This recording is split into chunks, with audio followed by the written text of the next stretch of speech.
దైవ మర్మములు మే 28. దావీదు అంతకంతకు వర్ధిల్లెను, సైన్యములకు అధిపతియగు యెహోవా అతనికి తోడుగా నుండెను.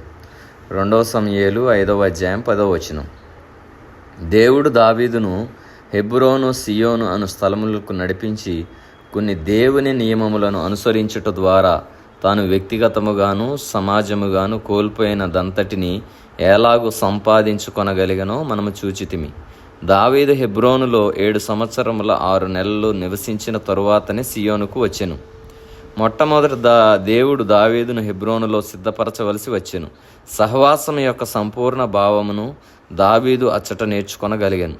అక్కడ నుండి దావీదు సియోనుకు తీసుకొని రాబడెను.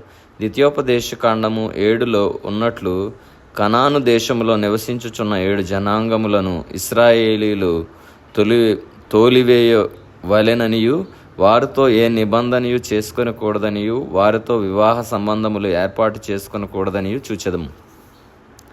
వారి మానవ జ్ఞానం అనుసరించి వారు దేవుని ఎడల తప్పిపోయిరి.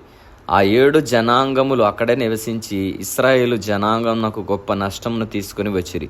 2 సమూయేలు 5లో ఎట్లు దావీదు ఈ 7 జనాంగములలో ఒకటైన యెబూసీయులను జయించి సియోనును వశపరుచుకొనెనో, ఆ పట్టణంలో తన సింహాసనమును ఎట్లు స్థిరపరచునో చదివేదము. తరువాత తన గర్వమనేడి పాపమును బట్టి ప్రజలను లెక్కించవలనని పట్టుబట్టెను. అందువలన ప్రభువు అతన్ని శిక్షించును. తరువాత ప్రవక్త ద్వారా తనకివ్వబడిన ఆజ్ఞ ప్రకారం అరౌనా కళ్ళమునకు దావీదు వెళ్ళెను. అక్కడ దేవునికి ఒక బలిపీఠం కట్టుట ద్వారా మందిరము కొరకైన స్థలమును కనుగొనెను. సియోను విషయమై మొదట నియమము ఇదే: దేవుని ఆలయము ఉండవలసిన స్థలం ఇదే. ఆయన నివాస స్థలము యొక్క ఉనికి మనము చూడవలననియే మనల్ని దేవుడు సియోనుకు తెచ్చును.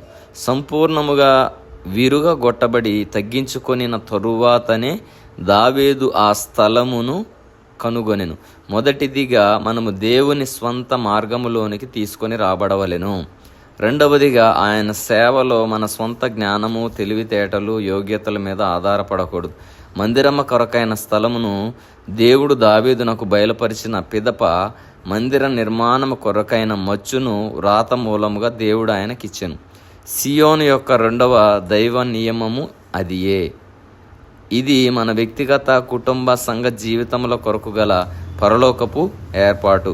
కాబట్టి మనము కూడా మన యొక్క జ్ఞానము, మన యొక్క తెలివితేటల మీద మనము కూడా ఆధారపడి మనము కూడా జీవించినప్పుడు వర్ధిల్లలేని వారముగా ఉంటాం. ఎప్పుడైతే మన జ్ఞానమును, మన స్వయమును, మన స్వార్థమును మనము కూడా విడిచిపెట్టి దేవుని మీద ఆధారపడి జీవించినప్పుడు మాత్రమే మనము కూడా వర్ధిల్లే వారముగా, అలాగే కోల్పోయిన దాన్ని తిరిగి సంపాదించుకోగలిగే వారముగా మనము కూడా ఉంటాము. కాబట్టి మనకు కూడా దేవుడు అటువంటి జీవితములు దయచేయును గాక. ఆమేన్.